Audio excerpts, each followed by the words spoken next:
Près de Bellegarde, après avoir coulé entre le Credo et le Buache, le Rhône se précipitait avec force dans une fissure des roches calcaires. C'était la perte du Rhône.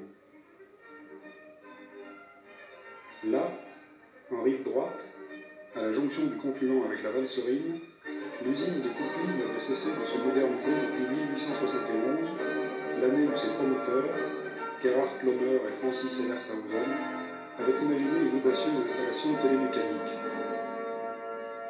Depuis la fin du XIXe siècle, sa production d'électricité contribuait à la naissance et aux mutations du foyer industriel.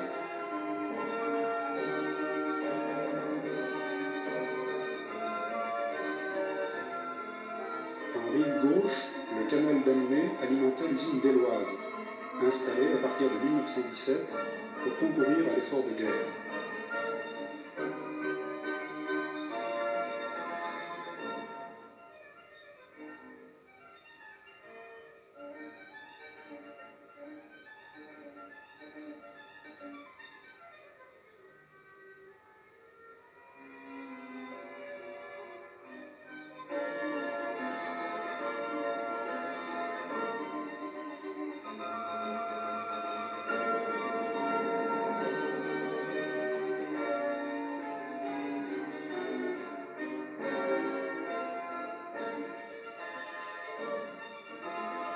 Afin de conserver ces aménagements et le site, les sociétés productrices locales lançaient l'idée d'aménager 3, puis 2 barrages pour capter plus méthodiquement l'énergie des flots.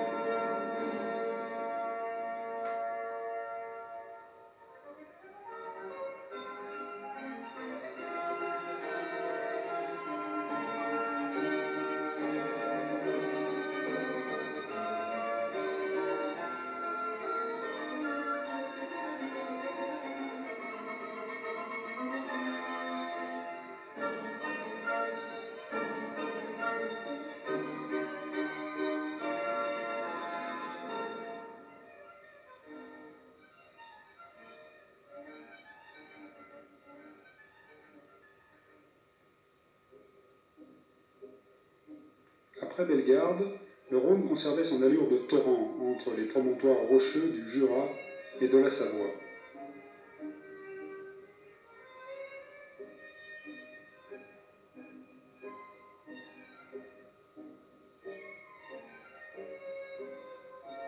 Frontière et passage depuis la plus haute antiquité, il faisait l'admiration des voyageurs, encore sous le charme des descriptions romantiques.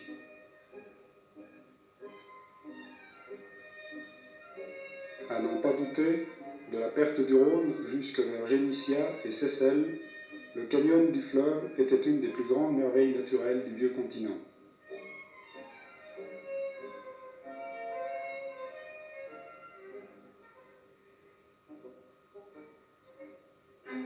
L'époque allait devoir trancher ce conflit entre la conservation d'une vallée aux sites incomparables et l'utilisation de son immense force naturelle, quitte à partir, plus tard, à la recherche de ces falaises de paradis perdus.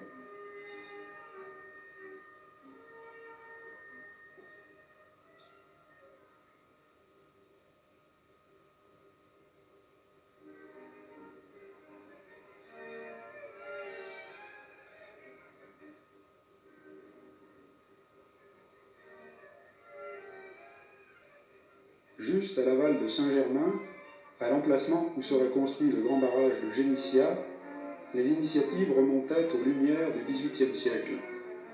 Vers 1772 déjà, Voltaire avait invité Choiseul à se pencher sur les plans de l'ingénieur Séard. Vers 1902, l'idée fut progressivement reprise par messieurs Harlay, Blondel et Malle. Élaboré à partir de 1908, ce projet devint le premier exemple d'aménagement de grande envergure en Europe occidentale. Doté d'une vaste usine, le barrage unique offrirait là une solution aux difficultés de navigation et fournirait en même temps au pays une puissance hydroélectrique considérable.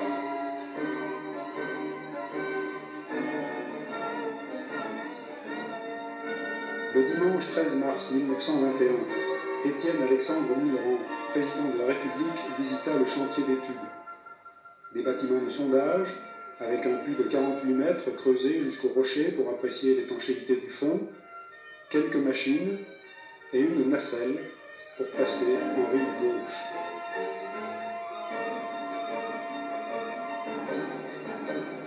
Il déclara avec force : « Nous sommes ici pour le grand œuvre du Rhône.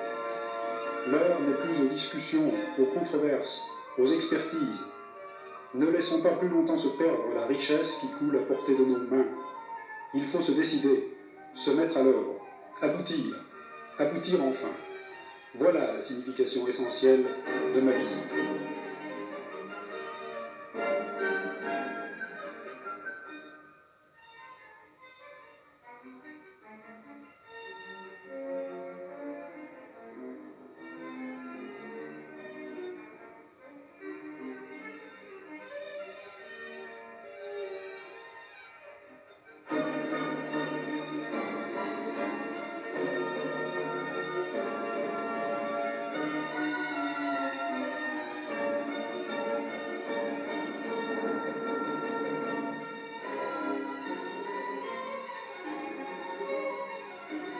Ces paroles résonnaient encore sous le promontoire du vieux château de Génissia lorsque, le 27 mai 1921, la loi du Rhône fut promulguée. Elle envisageait un aménagement moderne du fleuve qui serait confié à la Compagnie nationale du Rhône, finalement créée le 27 mai 1933.